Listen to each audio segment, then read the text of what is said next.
দর্শক আসসালামু আলাইকুম, আপনাদের শুভেচ্ছা এবং অভিনন্দন জানাচ্ছি কানাডার ম্যানিটোবার উইনিপেগ বিচ থেকে।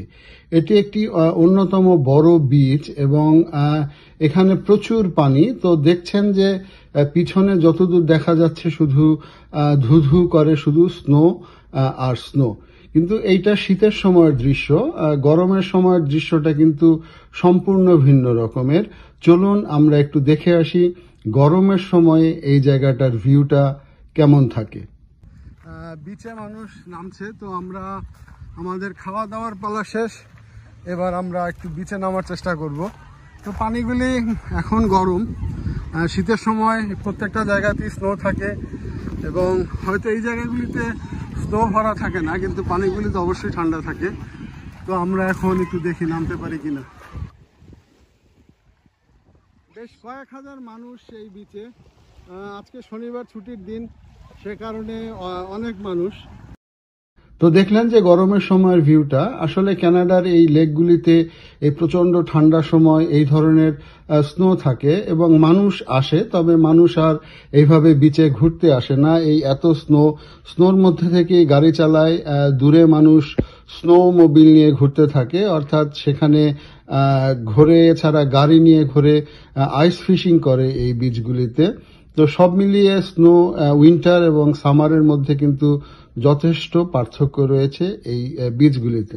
আমি যখন দাঁড়িয়ে রয়েছি তখন প্রচন্ড ঠান্ডা বাইরে এবং এই ঠান্ডার মধ্যে এত বাতাস যে আমরা ঠিকমতো দাঁড়াতে পারছিলাম না এবং কিছুক্ষণের জন্য এই ভিডিওটা ধারণ করা। এবং বুঝতেই পারছেন যে আমি তখন যে কথাগুলি বলেছিলাম সে কথাগুলির কোনো মিল নাই, কারণ হচ্ছে যে এত বাতাস যে বাইরের শব্দের কারণে, বাতাসের শব্দের কারণে কিছুই শোনা যাচ্ছিল না।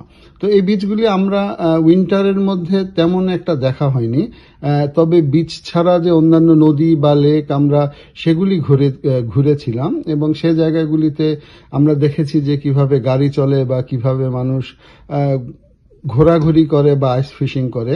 তো এই বিচটায় আমরা আর গাড়ি চালালাম না, কারণ যেটা হচ্ছে যে প্রচন্ড ঠান্ডার মধ্যে কিন্তু আমরা দাঁড়াতে পারছিলাম না। তো একটু যে অবস্থাটা সেটা হচ্ছে যে যদি কেউ আসেন তাহলে তো অবশ্যই দক্ষ ড্রাইভার নিয়ে আসবেন। এর পাশাপাশি ঠান্ডা থেকে যেন রক্ষা পাওয়া যায় সে কারণে কিন্তু সব ধরনের ব্যবস্থা নিয়ে আসবেন, এবং সব ধরনের যদি ব্যবস্থা না নিয়ে আসেন তাহলে এই ঠান্ডার মধ্যে থাকতে পারবেন না। আর সামারের ভিডিওতে দেখে এই জায়গাগুলির আশেপাশের দোকানপাট থাকে, মানুষজন আসে, কিন্তু উইন্টারে ওইভাবে দোকানপাটগুলি খোলা থাকে না, কারণ যেহেতু মানুষ আসে না। অনেকে হয়তো শখের বশে আমাদের মতো এসে তারপরে কিন্তু এই জায়গাগুলিতে ঘুরে যায়, অর্থাৎ এখানে লম্বা সময় থাকা সম্ভব না। তো দর্শক, এতক্ষণ সঙ্গে থাকার জন্য ধন্যবাদ। আগামীতে আবার নতুন কোনো বিষয় নিয়ে দেখা হবে, সে পর্যন্ত ভালো থাকবেন। আসসালামু আলাইকুম।